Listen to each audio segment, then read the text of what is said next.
muhum ala ardil ilmi àwọn ló lè yé.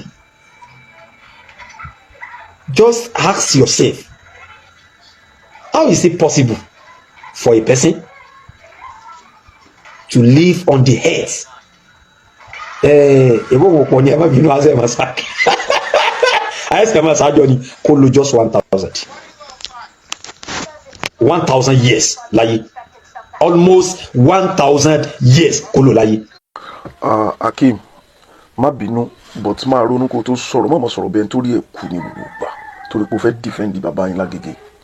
Báwo ló ṣe possible fún èèyàn kó lo 1,000 years láyé ó wá ń gbé sínú làákàyè pé báwo ni ó ṣe rí ńgbà yẹn yóò ti gbó yóò ti.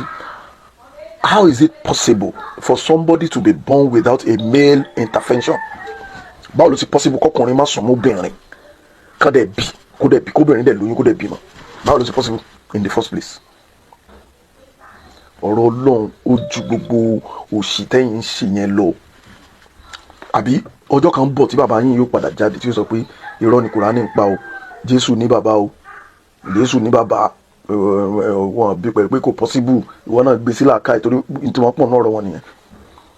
Báwo ló ṣe possible? Ẹ̀ ń tanra yín, Kùránì sọ nǹkan bàbá yín takò, even gan Sheikh Adam ẹ̀yà jọ gbọ́dọ̀ Sheikh Adam ẹ̀yà jọ gbọ́dọ̀. Gbogbo wa di pé ń sọ̀rọ̀ bẹ́ẹ̀ èyí tẹ́lẹ̀ náà wí tó wá di pé wà ní ibi ìdíwì ṣé mo ti wí jẹ́jẹ́ fún yàrá ni wọ́n bọ́ mi. wọ́n lè lọ àwọn wí náà wọ́n wí sílẹ̀ yìí àwọn ti wí jẹ́jẹ́ fún ọ̀fúnjọ́ náà. Gbogbo àti wọ́n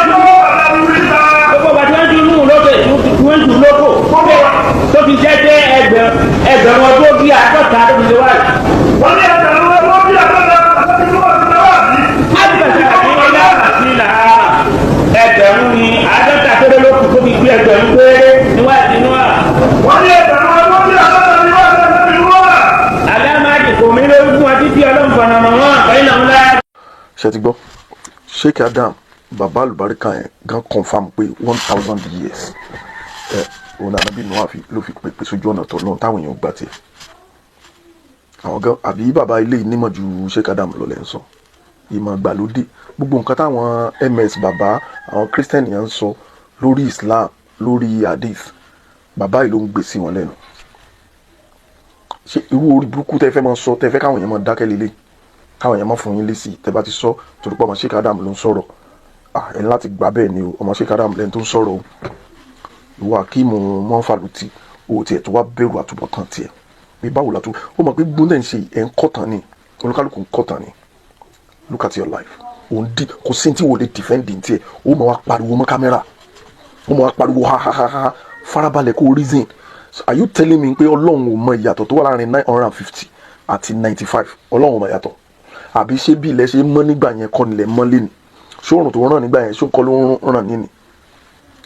Logic wo ni bàbá yín gbé wá kí ni báwo náà ṣe arrive sí mathematical expression yẹn tó fi convert sí 950 to 95? Ẹ ṣàfẹ́ máa sọ tẹ́ fi máa táwọn yóò ti máa pariwo àwọn yóò wá sí Allahu Akbar wọ́n ń kírun sí yín lára láì tí kù. Ọlọ́run tọ ògbó yín sọ́nà ẹ lọ change ní táwọn bá yín sọ nìyẹn ó ṣì lẹ́ ń ṣe àtàgbà àtọmọdé yín ní ọgbà yẹn ẹ ti sọ náà ọgbà yẹn gan dí àwọn èèyàn wọ́n máa búra pé ọlọ́mọdé àwọn ṣàgbàkó táwọn fi mọ àwọn wá nù irú bẹ́ẹ̀ níbi tó yẹ pé lánàá àwọn èèyàn ń dúra wọn láti mọ àwọn débẹ̀ ibi tẹ́ bá bàjẹ́ dé ẹ lọ jábọ̀ fọlọ́.